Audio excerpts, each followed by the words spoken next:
Hello, ako po si Kuya John at kasama ko po ang aking may bahay na si Tess. Noong December 2022, nalaman namin na may problema po ako sa aking reproductive health. Mula December to January, ako po ay sobrang nag-bleed at kinakailangan ko po mag-undergo ng TNC procedure and biopsy. Habang hinihintay ko po ang biopsy, January 2023 din, nagpunta po kami sa Prayer Mountain with my family. And God impressed a word in me through Psalm 73:26. My flesh and my heart may fail, but God is my strength and my portion forever. God revealed to me that I will be going through sicknesses. Pero hindi ko alam na yun na pala ang pagdadaanan ko. Mula dun sa result ng biopsy, kinakailangan ko ulit maoperahan, and February this year, I undergo operation hysterectomy with one ovary left. Pagkatapos po nun, ay nag-wait po ulit kami for another biopsy. And praise God for His favor and grace was upon me. Benign o hindi naman po cancerous ang result. Kaya nag-wait lamang po kami to go through the process of my healing. Pero yung process of healing, totoong napakahirap. Yung journey ko to healing ay nakaranas po ako ng sobrang pain.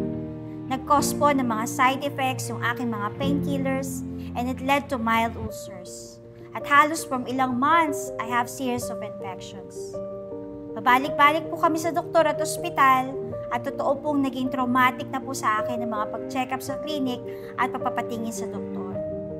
Pagpala nandun ka sa pain, ang hirap matagpuan ng kapahingahan. Pero yung pain din na yun, ang nagdala sa akin to surrender to God and give everything to Him. And because of His word, that's enabled me to stand to His truth. At dahil sa kanyang pangako, nagbigay ito sa akin ng kapahingahan. Dahil doon natagpuan ko ang aking sarili na payapa. Totoong Diyos lamang matatagpuan ang tunay na kapayapaan. Ano pa man ang sitwasyon at ating panahon sa buhay. And as a believer na sa follower of Christ, indeed, I find true peace in God. Ako naman, bilang kabiyak ni Tess, nakita ko talaga yung pain na pinagdaanan niya. Nakaramdam ako ng takot kasi yung journey ng pagkakasakit niya, ang daming process at sobrang tagal ng pagpapagaling. Nakaramdam ako ng sobrang pagkabalisa.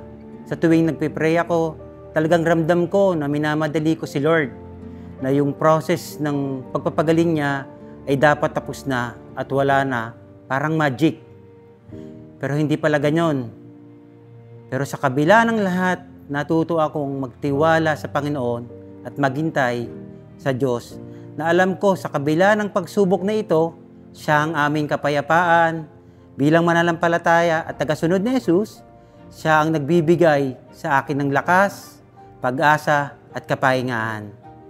As Luke chapter 2 verses 13 to 15 says, And suddenly there was the angel a multitude of heavenly hosts, praising God and saying, Glory to God in the highest, on earth peace among those with whom He is pleased.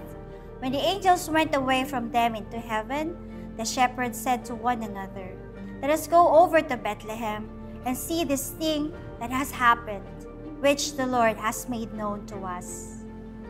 As believers and followers of Christ, we will continue to be rested in the Lord. In Christ alone, we find peace. To God be all the glory.